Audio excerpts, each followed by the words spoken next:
Shalom tout le monde, j'espère que vous vous portez bien. Moi je vais bien grâce à Dieu. Donc j'ai un message à faire passer à tous les prophètes dans le corps du Christ, à tous les prophètes dans le monde entier. L'heure est grave, l'heure est avancée. Et la nuit est aussi avancée. Au vu de la recrudescence des scandales qu'il y a actuellement dans l'Église à l'égard du ministère prophétique, j'aimerais attirer notre attention, être davantage plus prudent, à faire davantage attention, parce que nous avons une lourde responsabilité, celle qui est de représenter l'Éternel des armées, le Dieu Tout-Puissant, de représenter le Roi des Rois. Nous portons sur nos épaules la renommée ou la réputation du Seigneur, parce que le nom du Seigneur peut être blasphémé dans les nations à cause de nous, non pas pour les choses bonnes que nous faisons, mais pour des choses mauvaises. Donc, ici c'est un appel à faire plus attention. Un appel à se repentir de tout ce qu'on fait qui n'est pas correct, qui n'est pas utile aussi. Parce que la Bible nous dit clairement que tout m'est permis, mais tout ne m'est pas utile. Il y a des choses dont nous pouvons nous en passer pour que le nom du Seigneur ne soit pas blasphémé. Aujourd'hui, on voit combien de fois plusieurs prophètes sont attaqués, notamment au niveau de la sexualité, de l'immoralité sexuelle, l'impudicité. Beaucoup sont attaqués à ce domaine. Et je vois aussi effectivement qu'il y a des esprits qui ont été davantage déployés par le royaume des ténèbres pour faire tomber les prophètes, pour fermer les yeux des prophètes, pour boucher les oreilles des prophètes, pour empêcher les prophètes de pouvoir être habiles ou aptes à pouvoir parler de la part de Yahweh, pouvoir tuer les prophètes. Je parle ici de l'esprit de Jézabel. Je parle ici de l'esprit de Dalila. Je parle ici de l'esprit de Naaman. Effectivement, aujourd'hui, plusieurs prophètes sont attaqués. Et plusieurs prophètes se laissent avoir par l'impudicité, par la fornication, par l'adultère. Beaucoup, aujourd'hui, se laissent avoir par la cupidité, l'amour d'argent. Beaucoup se laissent ici avoir par la gloire, par la recherche éperdument de la réputation. On veut se faire un nom, mais on ne veut pas faire connaître le nom de Yahweh. On veut se faire connaître, mais on ne veut pas faire connaître Yahweh. Et on se sert de ce que Yahweh nous a donné pour se bâtir une ville, une tour. Ceci n'est pas correct. Parce que nous portons sur nos épaules le nom de Yahweh. Nous portons sur nous la réputation de Yahweh. Je m'adresse particulièrement au ministère prophétique, surtout à l'égard de mes jeunes frères et jeunes sœurs, prophètes et prophétesses. J'aimerais attirer notre attention afin que nous puissions faire davantage preuve de prudence, preuve de vigilance et abandonner tout ce qui n'est pas de Yahweh, abandonner toutes les pratiques qui ne sont pas de Dieu et qui sont une pierre d'achoppement pour le corps du Christ, une pierre d'achoppement pour le monde, même pour les nations, les inconvertis ou les païens, comme on le dit communément. Devons être de plus en plus conscients de la responsabilité qui est la nôtre, qui est de porter la parole de Yahweh. Et un porte-parole se doit d'être un exemple, un modèle, une référence. Attention. Attention également aux alliances que nous pouvons concocter. Certains se sont mis dans des mauvaises alliances, dans lesquelles Yahweh ne leur a pas demandé d'aller au fait se mettre. Et cela a pu impacter complètement leur service, leur ministère. Toutes ces personnes, je vous appelle vraiment à abandonner ces alliances, à renoncer à ces alliances, à vous repentir et à revenir à Yahweh. Le nom de Yahweh est blasphémé dans les nations à cause de nous. C'est vrai qu'il y a aussi des faux, mais ces faux, ils ne font que leur travail. Mais les vrais doivent montrer la différence.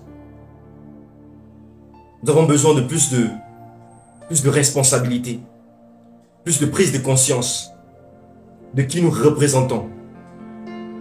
Et pourquoi est-ce que nous tenons devant le peuple du Seigneur. Ce n'est pas pour nos propres intérêts. C'est pour les intérêts de Yahweh, pour les intérêts de Dieu, les intérêts du royaume de Dieu. Ce n'est pas pour notre ventre que nous travaillons. Nous travaillons d'abord pour Yahweh. Et Yahweh en retour prend soin de nous. Attention. Et beaucoup aussi connaissent nos points faibles, ou bien les points faibles que plusieurs personnes peuvent avoir, et essaieront de les avoir par cela. Attention. Soyons prudents. Parce que nous portons le nom de Yahweh. Nous portons le nom de Dieu sur nos épaules. Nous avons une grande responsabilité dans le corps de Christ. Parce que nous sommes des représentants de l'Éternel. Nous sommes ses voix. Et parce que nous sommes ses voix, nous devons également porter son caractère. Preuve de beaucoup d'humilité nous devons faire. Preuve de beaucoup d'amour nous devons faire. Preuve de beaucoup de compassion nous devons faire. Preuve de beaucoup de renoncement. Pour que le nom de Yahweh soit connu. Pour que Yahweh puisse se glorifier. Nous ne travaillons pas pour notre gloire, nous travaillons pour la gloire de l'Éternel. Nous ne travaillons pas pour notre gloire, mais nous travaillons pour la gloire de l'Éternel. Tout m'est permis, mais tout ne m'est pas utile. Laissons les choses qui sont permises, mais qui ne sont pas utiles. Il y a plusieurs pratiques dont on peut s'en passer. Il y a plusieurs pratiques. Regardons l'exemple qui est le prophète Jésus-Christ de Nazareth, le Fils de Dieu, mais qui est également un prophète. Il nous a montré l'exemple du prophète par excellence. Comment opérer dans le prophétique, comment opérer, comment donner des paroles de connaissance, comment prophétiser, comment donner des paroles de sagesse, comment opérer dans la puissance. Il nous a montré l'exemple. Vous vous souvenez de la résurrection de Lazare. Dit, Père, je sais que tu m'exauces toujours. Il savait en fait que le Père l'exauçait toujours. Donc, il n'était pas surpris d'être exaucé par le Père. Il n'était pas surpris de donner une parole de connaissance ou de prophétiser ou de donner une parole de sagesse. Pour lui, c'était normal. Alors, revenons à cette simplicité. Revenons à cette simplicité de Christ. Revenons à cette simplicité du Seigneur Jésus. Afin que son nom soit glorifié. Afin que son nom soit glorifié. C'est ce fardeau qui est monté dans mon cœur. Tout à l'heure, j'étais en train de faire la lessive. Et justement, ce fardeau est monté dans mon cœur. Les paroles de Yahweh sont venues dans mon cœur. Et je voulais vous partager cela. Faisons attention. Surtout mes frères et sœurs, jeunes prophètes. Faisons attention. Ce n'est pas tout que nous devons imiter. Ce n'est pas tout que nous devons copier. Tout n'est pas à apprendre. Nous devons faire la part des choses. Nous devons examiner. Nous devons prendre ce qui est bon et rejeter ce qui est mauvais. Il y a des choses qui peuvent être faites, qui ne sont pas forcément mauvaises en soi, mais qui peuvent être inutiles pour la cause du royaume, pour l'avancement du royaume. Préservons-nous dans la sanctification, dans la sainteté, dans la crainte de Yahweh, dans la vérité, dans l'amour, dans la justice, dans l'humilité. Et Yahweh va de plus en plus se glorifier. L'affaire des faux prophètes, c'est notre responsabilité. Mais comment nous allons traiter l'affaire des faux prophètes si nous-mêmes ne montrons pas l'exemplaire, l'exemple, ou nous ne montrons pas le modèle à suivre. Attention, attention à la gloire de Yahweh. Attention à la gloire de Yahweh. Attention à la gloire de Yahweh. Surtout vous qui êtes à la face publique, sur YouTube, sur Facebook, Instagram, et également vous qui dirigez les églises, vous qui avez des charges, des groupes que vous dirigez, nous sommes observés, nous sommes regardés non seulement dans le monde des esprits, par les esprits, les anges, les démons, par le Seigneur, par Satan même lui-même, et également dans le monde, par les convertis comme les inconvertis. Nous sommes beaucoup observés. Le Seigneur attend de nous beaucoup plus d'exigence, beaucoup plus de responsabilité, beaucoup plus d'exemplarité. Seigneur, merci pour ta grâce.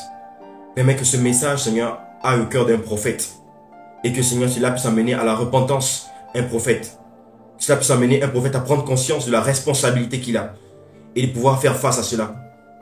Seigneur, merci encore de parler à nos cœurs. Que la gloire et l'honneur te reviennent au nom puissant de Jésus. Amen.